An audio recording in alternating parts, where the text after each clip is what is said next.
Hey, sweetheart. Hello, sir. Oh, ouch. Just call me daddy. Granddaddy. That made it gross. Why is that gross compared to daddy? Because of the 1980s now.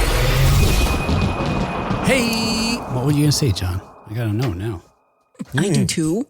nothing. I do too. Hopefully it That's got all recorded on the audio so I can hear it. And then you'll share with me so I can understand what. Yeah, I'll post it for all the Patreon subscribers. They don't even know what they're signing up for. That's right, yeah. Hey, welcome back to another episode of 1980s Now, a weekly examination of the importance of 1980s pop culture and its influence today. My name is Will, and joining me, as always, are my friends and co-hosts, Kat and John. Hey, guys. Hey, guys. Hello, fam. Aww. And hey to everyone that's joining us on the live right now as we record this episode on YouTube and Facebook and also Twitch. Come follow us on Facebook to know when, where, how you can follow along. And why? Hey, on today's show, we'll review current news stories related to 1980s media, including Blockbuster Video, The Restaurant? Huh? I realize now I'm just going to say a bunch of things maybe that are just, not a bunch. All right. The Lost Boys, the musical? Dolly Parton, the musical? And no one's confused about that. What about the crossover? The Lost Boys versus Dolly Parton. Oh, I know who would win that. Wow. I mean, It's Dolly all the way. Yeah, I'd vote on Dolly too.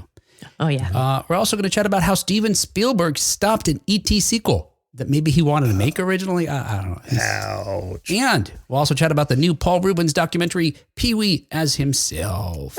And in honor of that, this is what I want to do, okay? Because I love Pee-wee Herman. I love Paul Reubens. I love Pee-wee's Playhouse. In fact, we just had a guest on recently, Kate McKinney, who talked about some really interesting things that... Anyway, check out that interview.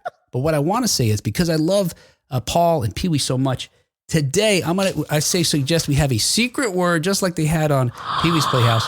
And the secret word for today is new. N-E-W, not new as in knowledge, but new as in something brand new. Of course, whenever we hear the secret word. Yes, thanks, Kat. No problem. There's time codes and notes. If you want to skip around, do me a favor. Do two things. One, check out John's show, Gen X Grown Up. It's a podcast and a YouTube channel. Also, while you're here, though, listening to this show, follow us on whatever platform you're listening to us right now. Yes. Bonus points if you go to Facebook, YouTube, and subscribe and follow all those stuff. Yeah. It's free. It's all free. Yeah. And leave a review if you're bored, if you're listening and have nothing else to do. Right. Those make a big difference. It does. You don't ask people often enough for those reviews, and they're really, really powerful. All right, cool. Hey, let's get started on 1980s news. All right, check this out. I think this is interesting. As reported by Screen Crush, is Blockbuster planning a revival as a nightclub? The first Blockbuster, turns out, is nearly 40 years old. It opened in Dallas, Texas in October of 1985. So this is its 40th anniversary this year. At the time, it opened with an inventory of a mere 8,000 VHS and 2,000 Betamax videotapes. Look at that. In 85, they still were stocking Beta. I love that. Yeah. Yeah, that's a timestamp for you right there. The fact that they had Betamax at all. Our first unit was a Beta, and my dad already in the early 80s, because he got all the audio video magazines and would read all that stuff, pre-internet. Yeah. This is the best quality. It is. He was right. But what won out? What defeated Betamax ultimately, John? You probably know. Pornography. Yeah, porn. It always, Really? It came down to the duration you could put on a Betamax, because you only put like 45 minutes or 60 minutes or something on a Betamax at that quality because of the density and the speed and everything.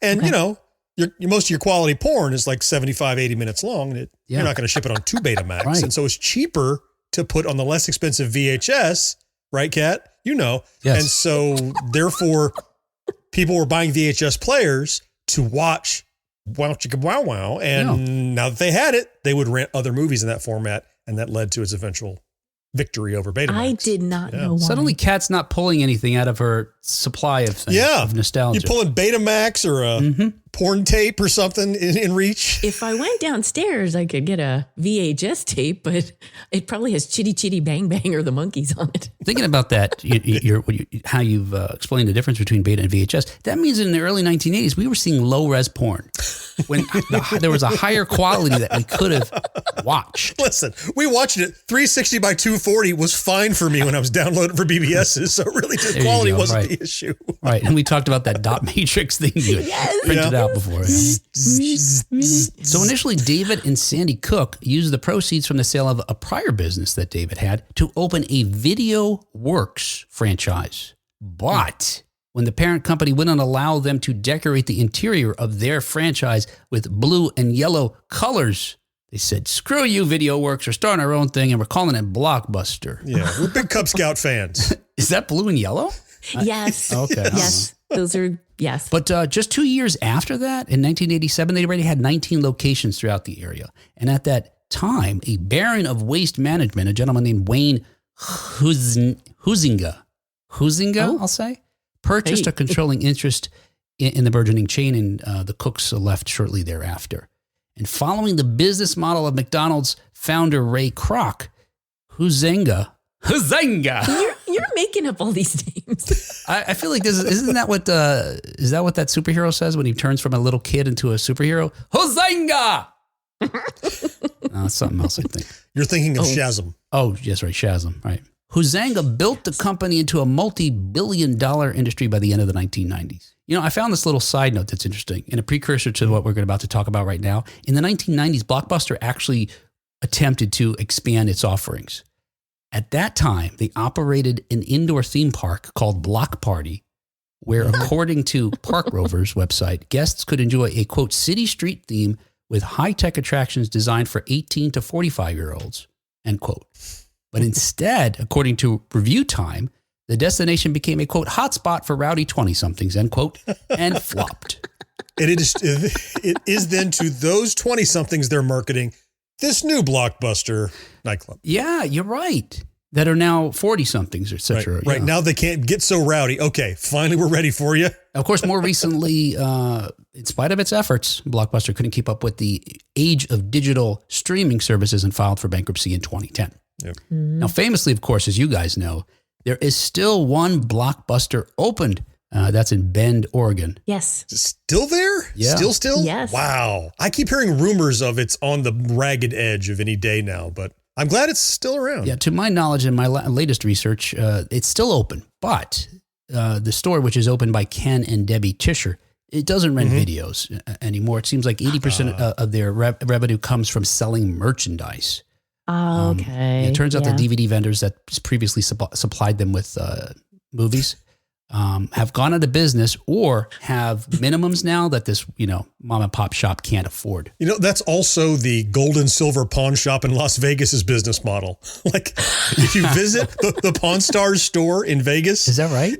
Half of it is now Pawn Stores memorabilia, merchandise, T-shirts, and stickers, and the other half is a pawn shop now. Huh. And they have a separate register for if you're checking out of the Pawn Stars store, and then one up front for the gold and silver pawn shop. Kind of the tail wagging the dog scenario, just like with that Blockbuster. Yeah. Oh, Marcus and Kyle both point out that Wayne Huizinga owned some professional sports teams. Anyway, today, here's the news today. I tell you all that to tell you this, because according to an Instagram post from a user named Black Millionaires, owner of the Blockbuster trademark has filed an application to use the brand in a new Okay, Jesus Christ. Out of control. You did it to yourself. Yeah. The publicly viewable trademark application, which was originally filed in November of 2023, lists. So I guess just a list for a moment here, for folks who don't know. So you own a trademark. Whenever you apply to have a trademark, rather, I guess when you apply to get a trademark, you have to specify what your business is, what your, quote, goods and or services are. Okay. I don't remember when I filed for my trademark for the podcast, for example. There was nothing great for it. I think it was like, digital entertainment on computerized platforms for listening in cars and radio. It's such crazy ass shit. But anyway, so at Blockbuster, this new one, because they already have trademarks for the stuff they used to do, one's for renting videos, ones for certain, selling merch. I saw one where that they had filed so they could make an eyeshadow and stuff like that. So, but blue and yellow, one for each eye. And then you blink and I don't know, it looks green. Looks green, yes. Well, if you turn your head really fast. Anyway, the one that was filed in November of 2023 and only being, sort of reported on now is for nightclubs, amusement centers, entertainment services in the nature of an amusement center attraction, end quote, as well as, quote, bar and restaurant services, snack bar services, end quote. Okay. Yeah, and as I mentioned, although it was filed in November of 2023, a recent application from, I believe it was in October, in connection with the application, the attorneys had filed for an extension for the deadline that they, by which they'd have to provide certain documents. Mm-hmm. So even though it's a couple years old or a year old at this point, it seems like they're asking for more time to file documents to get this approved. Okay. Maybe that's why folks noticed it, even though it was originally filed a while ago. I don't know. So whatever made it percolate to the top. Yes. Now, this is what I find more interesting. Because that's, all right, I guess, are you guys going to a Blockbuster restaurant / nightclub / bar / skating rink? Only if I can find my original Blockbuster card and go and say, can this get me things free? I love how you say that as if you don't know exactly where it is. I don't. They'll go, well, Kat, you actually owe some late fees. Thank you for bringing your card. They have accrued with interest. Therefore. Yeah, did you guys get dinged in 2010? I did. They sent shit to me asking for money for rentals for movies either I had never rented or I had returned 10 years earlier. In 2010, you got dinged? They did this to a lot of people. So as part of their liquidation or whatever, their bankruptcy, I think they sold the asset of money that was owed to them by people to another company. And this was so they tried to claim. It was a collection agent. And I don't remember all the details, but it was shady. They basically took the name of people whoever rented at Blockbuster and were just saying, oh, well, where's that copy of Pet Detective you never brought back? You owe us now $1,500. How about if I just ship you a fresh copy of Heather's and we call it even? But it turned out to be in part shady, I recall. Anyway, we wrote back and said, or called them and said, this is made up. Mm-hmm. I think there was a class action lawsuit against these people too. I don't know. Maybe I made that all up or had it in it. Yeah. But this is another. So this is what I did. I dug through the trademark application to see, well, what else is Blockbuster up to? They also filed for some other things that aren't being reported. And this is true. I didn't make these up, John. So settle down. Okay. All right. They also said one of their goods or services is, quote, for downloadable software for enabling users to receive, accept, view, purchase, sell, and exchange non-fungible tokens. Oh. So Blockbusters looks like it's trying to do that. Also, for, quote, providing a website featuring financial information in the field of cryptocurrency. Wow. Atari went down that path as they were trying to figure out what they're going to do with their new company.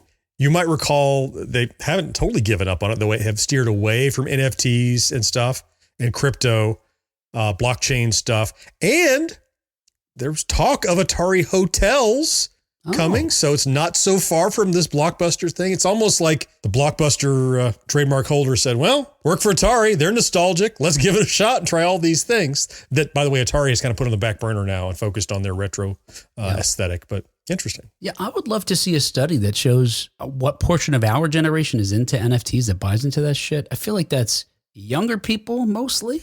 Yeah. I don't think old people are even falling for it. They're buying gold and, stocking up their basements for the apocalypse. But younger people seem to think it's a new kind of currency that we need. I'd already forgotten. Well done, Kat. That's the only thing Kat's going to focus on now. Like she's got to win. I was going to say, I'm having trouble following. Stop, Kat, stop. But I missed one apparently because Marcus and Karen are is that right? Kat's like, I'm listening to the words, but not the sentences. Yeah. I'm sorting.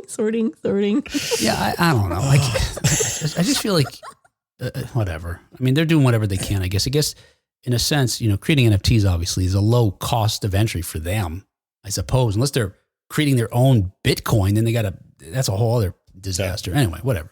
But here's something more interesting though. And again, so along with that application I mentioned for the restaurant and the nightclub and all that, these were filed a little short time ago, but they've been asking for extensions for the deadline.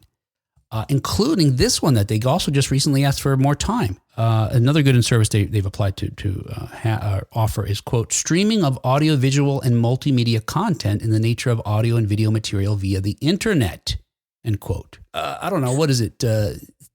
10 years too late? 20 years too late? A little late to the game. A little late. What was the nail in our coffin? Oh, yeah, Netflix. Well, we can do that too now. Yeah, we only gave them a 15-year, 15-year. Yeah. Well, they've been around for 20 years now. But Right. the digital for what, 10, 15 years? They were observing to try to perfect it themselves. Adam Sandler is the key. Got it. And we've learned not to live stream a famous boxer and, whatever. Right. But they can't get Adam Sandler because he's already tied it, so they get Rob Schneider, someone like that. That's the Blockbuster equivalent. Is Rob Schneider the Blockbuster to Netflix's Adam Sandler? I don't That's a pretty good announcement. That's not bad. That's comparison's okay. I don't get the Adam Sandler Netflix. Oh, it's a multi-picture deal. He does all kinds of films with them. Yeah. Oh, okay. Many films. I think it's a 7-picture deal or something. It was some really, it's one of the first of its kind for Netflix, I think. And they're so-so movies, but they do huge numbers because it's a new Adam Sandler movie. For the same reason you might go to for the same reason you might go to I'm going to call it right now. Let's Blockbuster. stop with the secret word, all right? There's no way it's going to stop. Okay, It's not going to fine. stop. I'm just kidding. We can keep doing it. Brendan says, Blockbuster was cool, but I preferred the small video store in my town where a stoner kid who knew everything about movies worked. Yeah, that is true, right? I mean, Yeah, that was Kevin Smith you're thinking of. yes. And now he went on to great Right. things. That type of kid, right? Yeah. Unless you're from the Yep. West Coast, then it was Quentin Tarantino, I think. But yeah. Yep. Oh. There you go. Yeah, you did. You didn't really get that with Blockbuster, right? Yeah, it was a corporate job, right? Like you probably had to pee in a cup to work at Blockbuster. You didn't to Right. work at Bob's Video, right? So, Yeah. Hey, another 1980s news as reported by Deadline. The Lost Boys musical sets spring 2026 Broadway arrival. We talked about this a long time ago, and quite honestly, I thought it was one of these things that was just going to go away. Did you want it to go away? No. Actually, my kid, who's a creative person and works in the, should we say, the arts or entertainment, they had already, they were working with their partner and talking to me. We were trying to figure out how to turn the Lost Boys into a musical and coming up with the thing. Just really, it was, so she had this idea a while ago. So based on that and the excitement for what, she was thinking about it, yes, I'm interested in it. So I don't know. I mean, I don't know. There was a Karate Kid musical coming too, right? Where happened to that? I don't know. Anyway, so with regard to the Lost Boys, anyway, it's a musical adaptation of the classic 1987 vampire film, of course. And it'll arrive at Broadway next spring at the Palace Theater. The announcement was made by producers James Carpinello, Marcus Chait, and Patrick Wilson. No casting's been announced yet. The musical will feature direction by Tony Award Michael Arden. And a bunch of creatives are involved who I don't know. They have great credits. So to that extent, they've got a bunch of fantastic, experienced people behind it. Of the greatest interest and most comfort to me is, and I think we talked about this last time, is that the book, so that's the words spoken and often includes the lyrics that are sung. The book is written by It's Always Sunny in Philadelphia writer and executive producer David Hornsby. interesting. Along with Chris Hoke. So that's exciting because, like even according to the producers who said, quote, David and Chris have done a remarkable job of honoring this classic film and its beloved characters, creating something new and unique for the stage that will excite the diehard fans of the movie as well as those being introduced to this timeless story for the first time. So honor the classic film and the beloved characters as well as creating something that's hasn't been done before. So that's cool. That's what John's always talking about is the formula. Yeah. Musicals are a weird beast in that no matter the source material, there is a path to make a good musical out of it, I think. You mentioned, like, what can you do with the Lost Boys? I don't know the right answer, but I'm sure there's a right answer. There are, but it's almost like the stage productions of existing IP fall on one side or the other pretty dramatically. They're either surprisingly great or unsurprisingly subpar. And I think it really just comes down to what the premise is. No matter what, if you pick the wrong path, no matter how hard you work, no matter how good the talent is, no matter how great the book is, if you just have chosen the wrong path and didn't quite find that the through line, there's no saving it. But if you do, you almost can't do any wrong. It's a weird beast, but one that intrigues me. It's why I continue to enjoy it. No matter what, I'll watch a bad one too. So I was going to say you like any musical, John, right? I'll go. I don't know if I like it. I'll go see it. Yeah. The act of being in a live theater is even a bad show. Yes. There's a certain energy that you just can't replicate any other way. Of course, you'd like it to be a good one, but I'll see a whatever. It doesn't matter what it is, just to see once. Yeah, I don't know. I think I love the story in the film. I don't know if there's a way to. I think, however, I was going to say there's a way to carve it in a way that fits into a musical. I think it's maybe got the stuff already. I think it's possible. I hope they're not going to rely heavily on the gimmicks. Like we can have them flying around on wires during that scene, and we got to do the bridge thing where they're hanging. Oh no! Focus on the story. That stuff will be, an extra little polish or something. Well, it sounds like there's enough people with good cred behind it. That's hopeful. Yeah, with regard to the music, the music and lyrics, so the lyrics are going to be also done by this group. It's a group called The Rescues. And I'm not familiar with their music, but they released their major label debut back in 2010, an album called Let Loose the Horses. It received critical acclaim at the time, and they've also got some sound-tracked memorable moments, according to this press release, in every corner of music, film, and television. I guess that means folks have cribbed their music or used their music for parts of their scores or the soundtrack. Sounds like it. I took a listen to some of their music on YouTube. I'm not going to play it here because we'll get muted or whatever, but it's kind of folksy, and I was like, I don't know. Kind of reminds me of The Outsiders, which I want to see. I would love, and by all accounts, it's fantastic. But if you remember, we did listen to some of their music, and I was like, I don't know. But it seems appropriate for the time and setting, The Outsiders.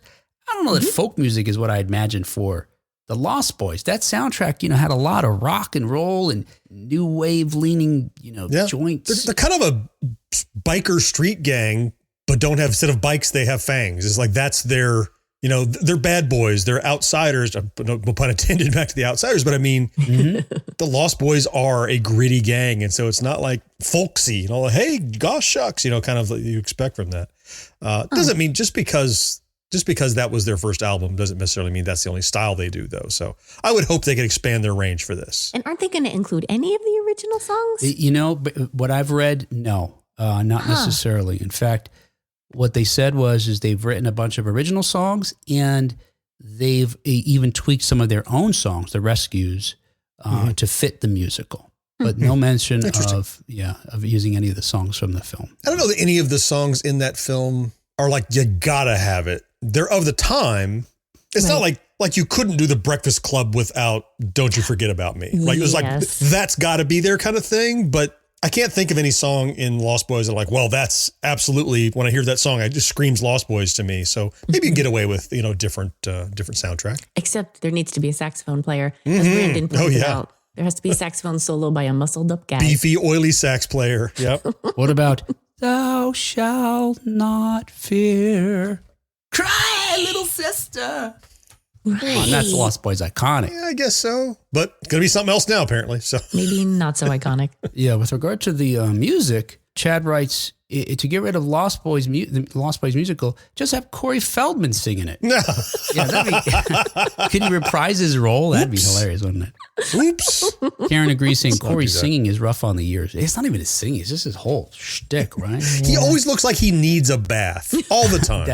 Doesn't he? I don't know if is he doing like an Andy Kaufman kind of thing, but just really shitty, or does he really think he's talented? I can't tell. I don't give him that much credit. I don't think he's smart enough to do that. Well, clever enough. I won't speak to his education. Yeah. He's not clever enough to do that, we'll say. Well, speaking of Corey Feldman, the original film that came out in 1987, which was directed by Joel Schumacher, and it's kind of a horror comedy. It's sort of light on the horror or scares, but it's done really well. I mean, what he chooses not to show is like Spielberg's work in Jaws, the first Jaws. I think it's fantastic. You never really, at the end you do, but most of the movie you don't ever see them flying. You're not really sure exactly what's going on for a period of time. But in addition to Corey Feldman, of course, it starred Jason Patric, Diane Wiest, Corey Haim, the other Corey, Kiefer Sutherland, Jamie Gertz, and Ed Herman as well. And you know what it's about. You love that movie, right, everybody? If you don't, go watch it. I don't want to spoil it for you. It's really fantastic. I love that movie. I remember I saw it when it came out. It was with my first girlfriend. He was 8. No, I think we were freshmen in high school. think, Okay. yeah, we were freshman or sophomore in high school when it came out. And it was like, I might've been the first date I've been in the movies with a girl by myself, seeing this movie. Mm-hmm. And at the time I really had a hard time like with jealousy, like feeling like it's probably myself. It was a reflection of my self-esteem, like I'm not good enough, or wow, does she really like me? I mean, how could she like me? She's pretty and because I remember she was a huge fan of the Doors, and there's that, I think is it Susie and the Banshees who does the cover of the Doors song? Oh, I don't remember. People Are Strange at the beginning. It's the opening song, and she's like, and she melts, and I'm like, fucking Jim Morrison and Susie and whoever's singing. That's not Susie and the Banshees. I don't remember. Someone will remind me. Just leverage that, Will. Just hop in and start singing right along. Yeah. I was so shy back then. I couldn't sing in front of people. Oh, no way. Surprisingly, the movie at the time it came out had middling reviews. Of course, like most every other movie in the 1980s that we ever talk about, it is a cult classic or has a huge following now. It's actually had some sequels. Yeah, I haven't seen those. And some tie-in novels and comic books. It became big? Because of Blockbuster. Yeah. It's because you could go and then go and pick it up and rent it on Betamax if you were wholesome, VHS if you were filthy. Yeah. And of course, I think we could safely trace back the contemporary representation of vampires as sexy in modern pop culture and since because of the Lost Boys. Yeah, we had, a Frank Langella was kind of a hot vampire back in the 1970s when his Dracula came out, maybe. But he still had the cape on like Bela Lugosi. Now you got guys wearing mesh shirts and leather pants, spiked hair. It created that Twilight fork of the vampire mythos, didn't it? Yeah, you had Buffy, shortly thereafter, and then, and on and on, yeah. Speaking of Paul Reubens, he was in Buffy as well as a vampire. That's right. Yeah. Kyle says, I want to be conky for the secret word, please. Now, conky gave the secret word, right? It came out of conky. Is that what you mean, Kyle? I want to pull the word out of you? Careful. Yeah. So he wants to be conky. This is moist. Yeah. Shake it off first. Nathan says, yes, Cry Little Sister is iconic. Yeah. How could you do without that? I don't know. Oh, yeah. Karen says, Corey was on The Masked Singer last fall. Oh, no. Really? Oh, his cat costume was really cute. They must have clocked him like immediately, right? Did the mask help any? Yeah. Perhaps it muffled him a little bit, so it was hard to understand. Was Corey Hellman... I just mashed them up. Was Corey Feldman dressed as Corey Haim? Is that how he was in disguise? Right. You'll never guess this one. Yeah. You are portmanteau man tonight. Yeah. What? Yeah. Inadvertently. Brandon says Jamie Gertz was a big crush. So pretty. Yeah, she's cute. Chad says, got to give Laserdisc some love. Yeah.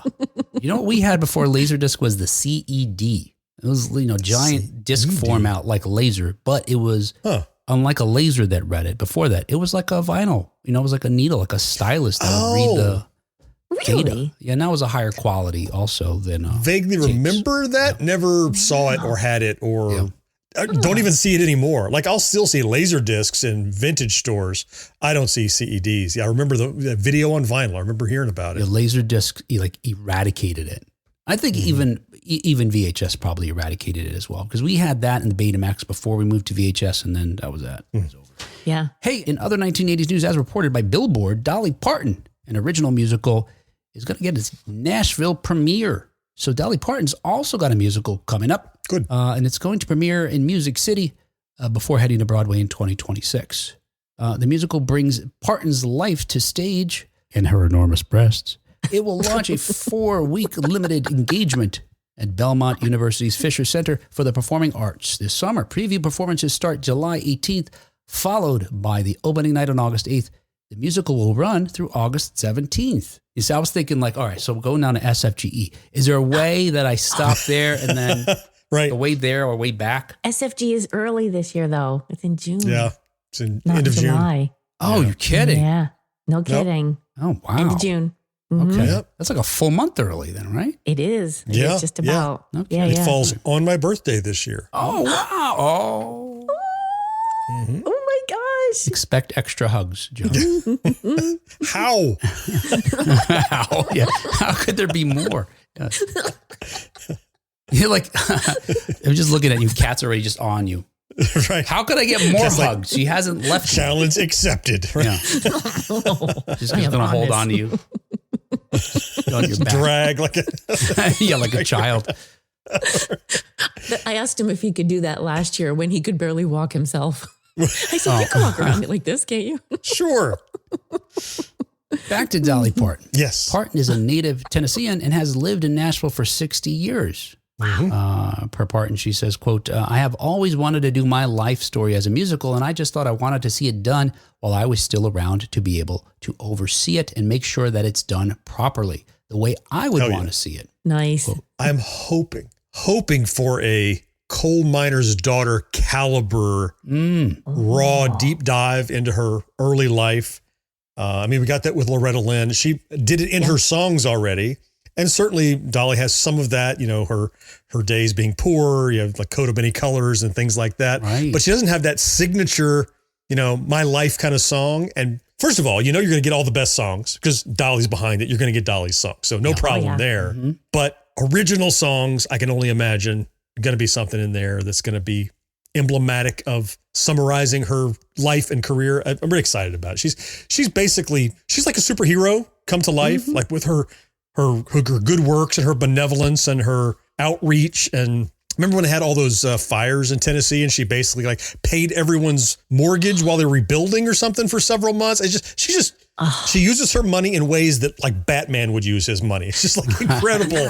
It's just really just like selfless. So what a figure. What a figure. Nice. do you think if Dolly Parton was fighting crime at night in disguise, that anybody would be able to figure out that it was Dolly? They would figure it out. Yes. That's not the secret word, Kat. She's trying to make have her own thing going on there. It depends on how tight the costume was, is what it comes down to. Yeah. All right. I'm moving on. Okay. Here's more good news. The musical will feature music written by Parton, as John has teased, with a book by Parton and Maria S. Schlatter. And it will be directed by Tony Award winner Bartlett Sher. Parton noted that in addition to some of her most famous songs, the musical will also feature new music that she composed. Additionally, Parton has launched the Dolly U program. Now, this is what you're talking about, John. Just putting her money where her mouth is, so to speak, or doing, good. It's just so heartwarming. Like everything about this woman, right? She launched this Dolly U program, which is an immersive educational partnership with Belmont University, the university at which the show will premiere, that will allow students opportunities to participate in aspects of the production, working alongside with the professionals that are putting it together. And everything, it seems like from running crew to helping with the marketing. That's excellent. I'm unsurprised. That's on brand for her. I don't know that I'll get to see it in Tennessee, but I would love to see it on Broadway or tour. It's definitely one of those musicals that I already know I want to see, just because, like you're pointing out, just in love with her. Karen says it was in all the teen magazines. Oh, Lost Boys. Lost Boys. I was too young for R-rated movies and scared of blood stuff. I do want to watch it, though. Karen, stop watching this right now. Go watch The Lost Boys. Paul Reubens was so funny in Buffy, Brandon Dolly is an American treasure. Everyone loves her. Marcus, Will, how could they possibly know it was Dolly? Exactly. That's what I'm saying.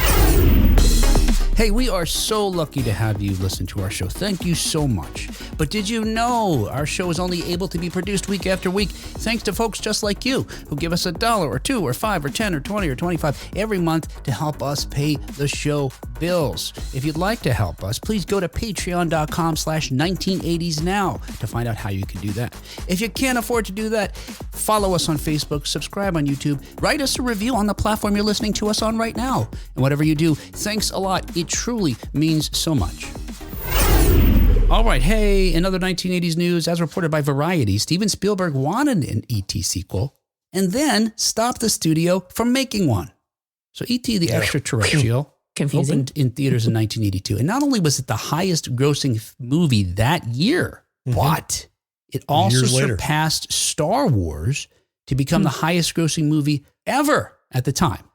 So, of course, the studio wanted to make a sequel. And at first, director Steven Spielberg wanted one too.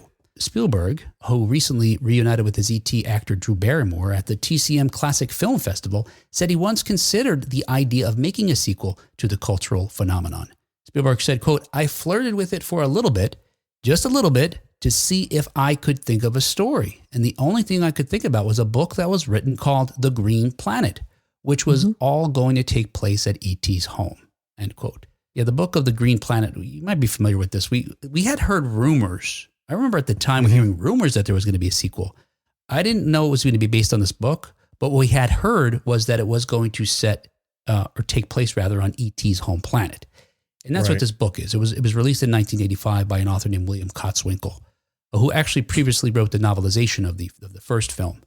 But E.T. returns home to discover it's not what he remembers leaving. Meanwhile, he continues to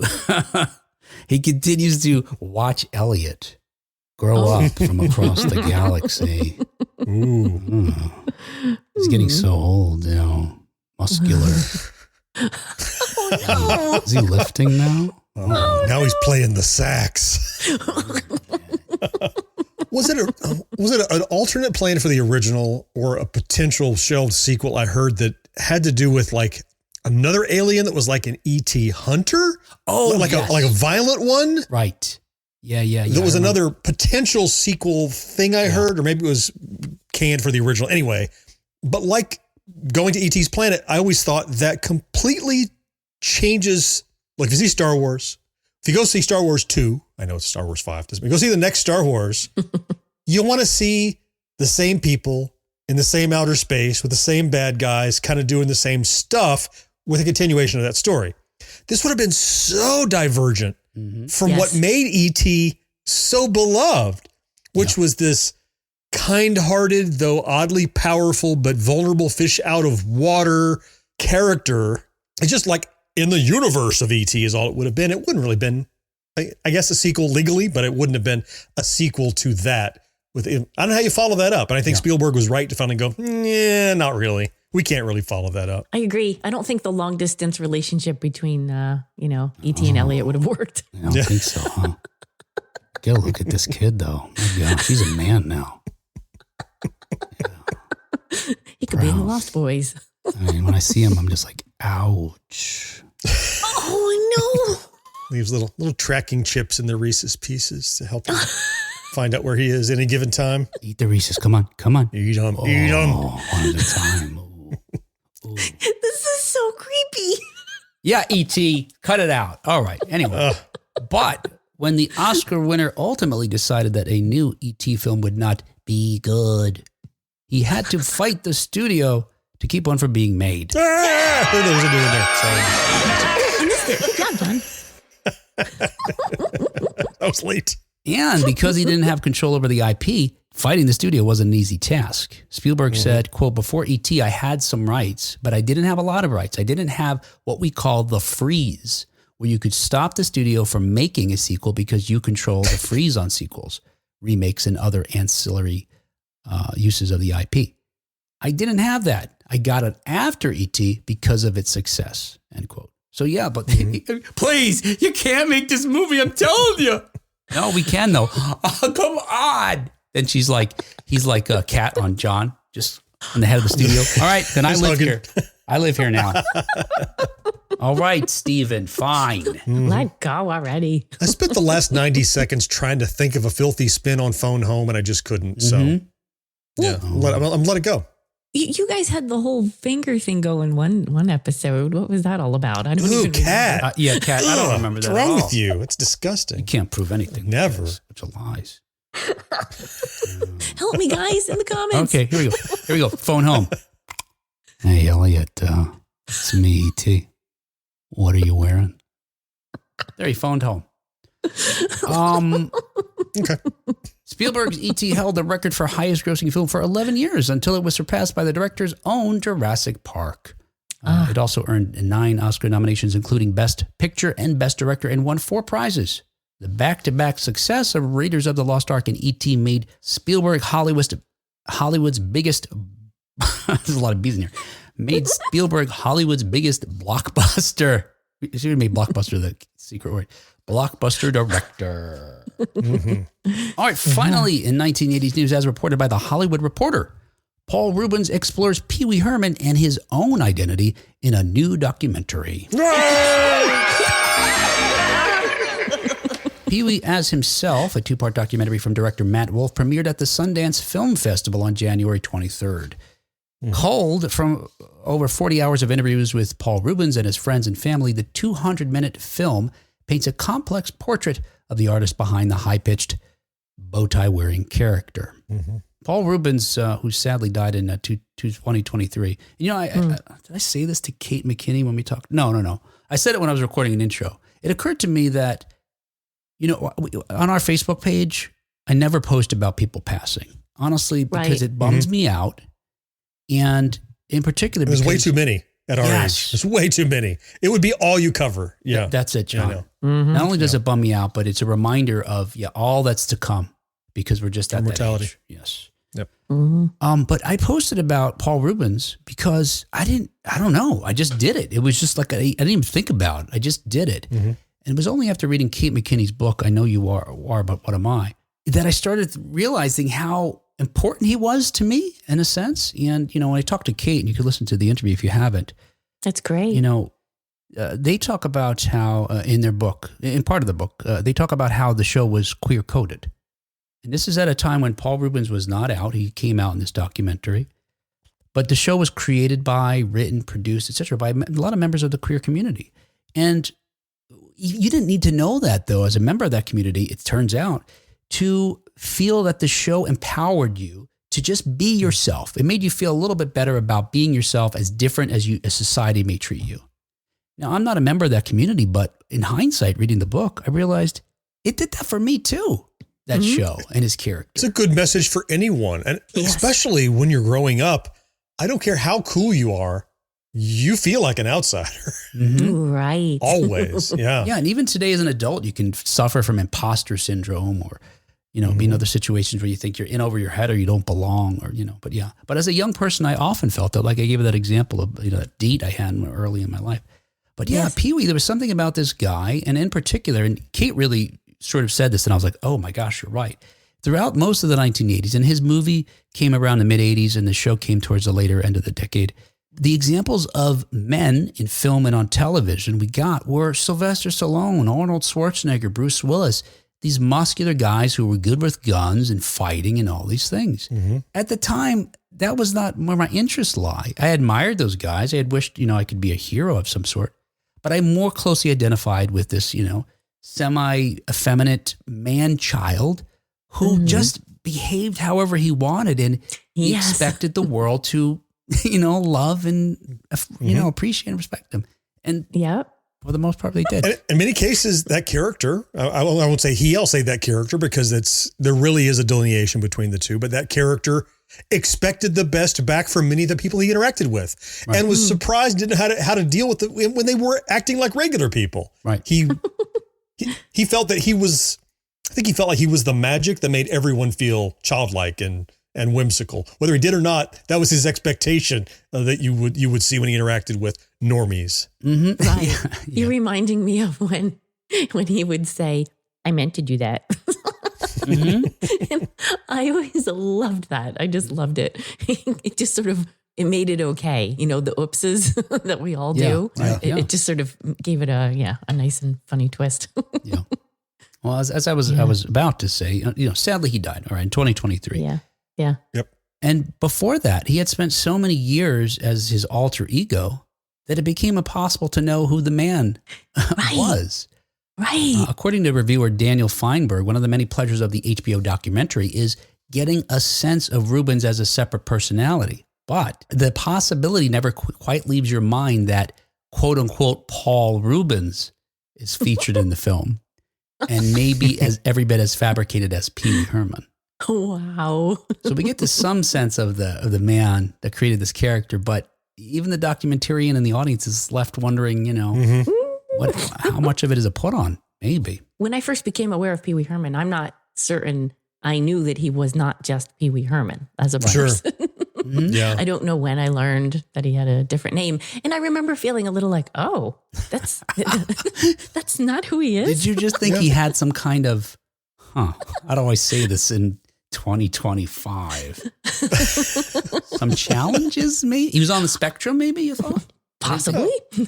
Although I didn't have that even as a construct to consider. I just remember being like, wow, he's something. Like you, Kat, I just thought of him like Fred Rogers. Yes. Here's somebody who is unique and special. And before I realized he was a character, but once I did learn that, Paul Reubens, who's that? Oh, that's Pee Wee Herman. Oh, really? I didn't know that. And even then I thought, he changed his name to Pee Wee Herman? No. Separate people. One's a character, one's the man. Oh.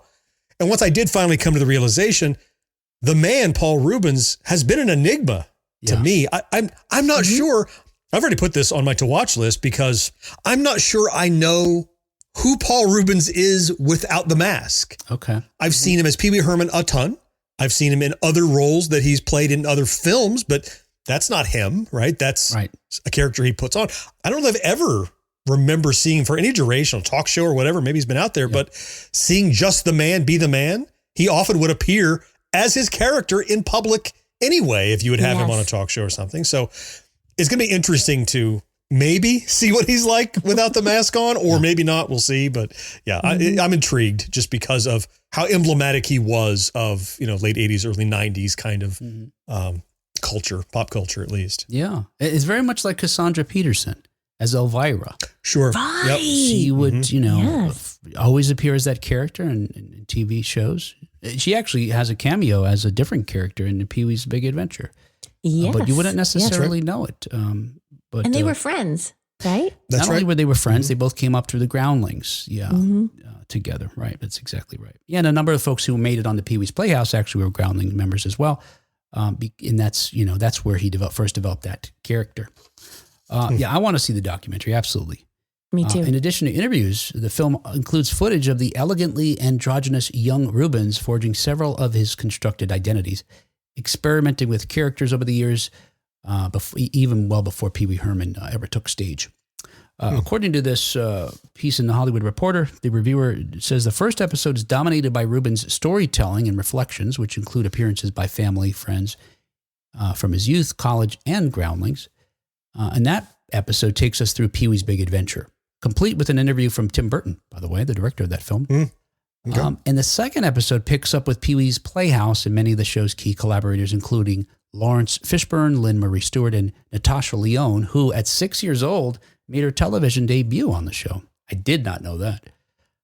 Of course, if you're paying attention to pop culture news as we do, most notably among Reubens' revelations is his first and only public discussion of his homosexuality, during which Variety says Reubens brings, quote, intimate, richly moving context to his reasons for remaining so long in the Hollywood closet, end quote. Yeah, and really, and I got to tell you, it's a real bummer to me, because as we were talking about how many people, including members of his own, queer community and people that are just weird nerds like myself, felt empowered to be themselves, that this man felt like he couldn't be. And the explanation he gives is that ultimately, when Pee-wee became this phenomenon, he was now living for Pee Wee Herman's career and not for Paul Reubens' career. Yes. And he continued to do that. His friends obviously knew him better than the public did, but he continued to do that until he died, and only makes these revelations posthumously. It really bums me out. But after we all got over the hump, it's unfortunate that he felt that way, because after we all got over the hump of understanding man, character, these are two separate things, we were a fan of Paul Reubens as Pee Wee Herman. In his mind, it almost felt like he lost his sense of self to the character. And we didn't think of it that way. Once we knew who he was, we understand character and actor. Maybe it was just so much a part of him, so much that he never let go of it. Like I said, he'd be on talk shows and stuff, and he would do that. Maybe he was uncomfortable in his own skin, but he was comfortable in Pee-wee's skin. So he was less vulnerable. I can imagine that probably. I bet we hear something to that effect in this documentary. It must have served him somehow to have certainly those things compartmentalized like that. Right. Just so separate. Everyone's a fan of Pee-wee. There's no feeling inadequate there, right? Yeah. They love him. They might not love Paul, but they love him. You remind me, after reading Cassandra Peterson's book, and then when I talked to her, I had asked her about that, because it occurred to me that maybe it occurred to me that It's just the sound effects show. I know, it's like a morning zoo all of a sudden.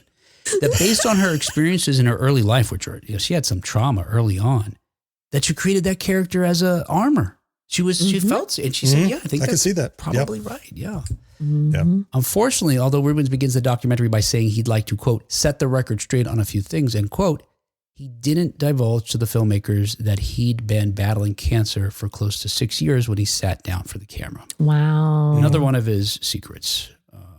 Reubens was supposed to sit for a final interview that would have delved deeper into his second arrest, which suggested that his collection of vintage erotica contained images of minors, something which he disputed. But he was too sick to do it. And Pee-wee as himself, the documentary ends with a voice message left by Reubens a few days before his passing, lamenting how he'd been portrayed by those who didn't know him. Wow. Yeah. It's unknown when this is going to be available. It's from HBO, so I imagine it'll be on Max at some point and maybe other streaming services. But yeah, I really look forward to watching it just because, again, I love the character and somehow vicariously love the man, even though I didn't know him. I guess for just putting that in the the world. Because I don't know. Right. We don't have a Pee Wee Herman now, right? Is there a Pee Wee Herman? What would it be? Or people like that, or even Elvira, these folks that just put their whole life into a character. It's so difficult to do that now with social media. You would have to be off of it. Right. Mm-hmm. Right. So the few times you would see Paul Reubens was when he was on broadcast television or in a film. You didn't have access to him all the time. So he didn't have to keep that mask up 24/7, only when he was on. Right. And I think today you can't do that because no one has the energy to stay on as often as it would take to maintain a persona in this digital age and pursue a career and be recognized. It's just, I don't think you can repeat that now with the technology we have because there's too much visibility into a public person. That's too bad because it reminds me of all these assholes on TikTok and all this shit that are ruining magic. Good point. Yeah. I mean, there's something magical about a fairy tale character almost. Just don't watch them. Living among us, Thumbs down. Yeah. It's the same kind of thing. It's just like, I don't know, just ruining shit that seems magical and special. How about Svengoolie? Chad mentioned Svengoolie. Svengoolie? Yeah, I guess. I don't know. That's true. But you know what? Even Svengoolie, though, he's a throwback to an older era. So we don't have like a contemporary version. Right. Like my Dr. Paul Bearer, that kind of creature feature kind of host. Yeah. Throughout the country, folks. Most of those were regional. Elvira broke out of that regionality. That's right. But most everybody, like in their little pocket of the country, they had their guy or girl. Yeah. Karen says Phil Hartman. Yeah. Phil Hartman was a member of the Groundlings and also co-wrote Pee-wee's first stage show. He also played Captain Carl on the show. And he wrote Pee-wee's Big Adventure. You know who I just thought of? Yeah. I don't know a lot about him, but I have seen him a little bit. Blippy on YouTube. Oh gosh, Kat. You know about Children's Blippy? entertainer? Yeah. He just popped into my head as maybe he has a man-child vibe going on. Yeah. I'll put an asterisk near that. Okay. Because you don't know, but prior to that, he has extremely not safe for work content. Really? That he experimented with first. I remember seeing that. Yeah. I did not know. Yes. Yeah. Okay. Which doesn't seem to have affected his career the way Paul Reubens was affected by, being in an adult theater doing adult things. Adult theater. Yeah. But yeah. Well, now you kind of have like you kind of have the guys, like there's a series of guys that have played opposite Blue on Blue's Clues that have become this caricature, but they're playing an exaggerated version of themselves, not a separate character really, but they become that kind of free-spirited, wholesome kind of spirit that we saw in Pee-wee, I think. And and that's a kind of an interesting example because like you said, they're playing an exaggerated version of themselves, but it turns out like Steve from Blue's Clues is really like Steve from Blue's Clues, Yeah.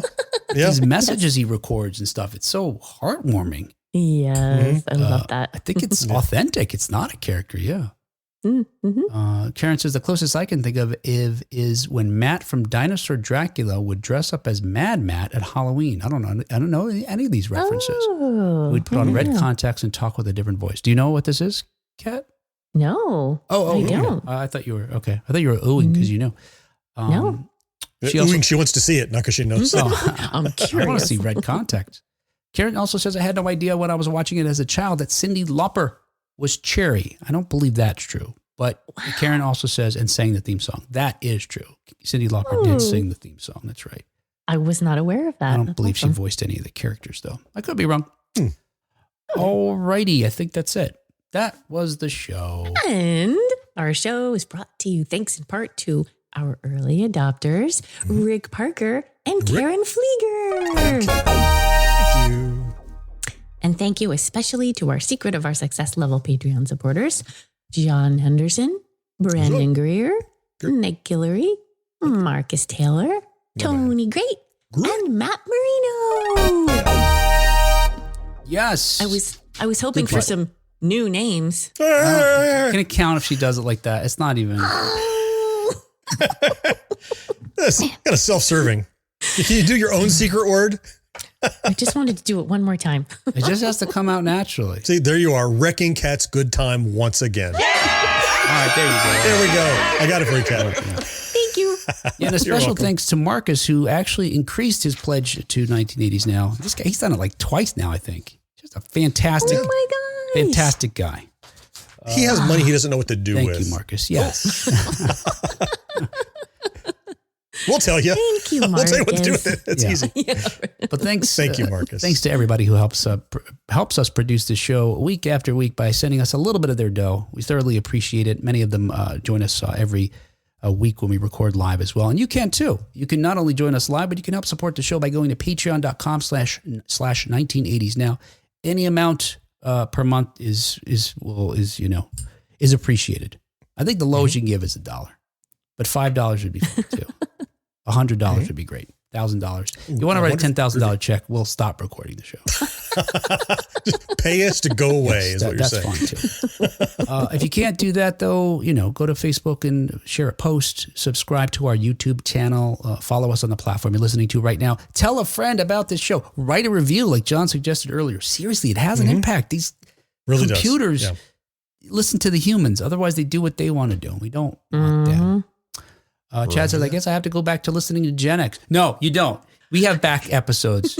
There's something, Chad, something here for everybody. We have more back episodes. And Marcus wants you to know that it's not true. I don't know what. Maybe that I said he was a wonderful guy? No, that he has. It might be that he has too much money. Know what to do with. Okay. But then Sarah says, yes, it is. Oh, maybe it is true. Oh. Wow, this is, interesting. All right, we got some work to do. Figure this out. And we will let you know when we talk to you next time on 1980s Now. Until next time. Look up in the sky. Pretty sure that's Dolly. It's not the Macy's parade. Oh, that could be that, yes.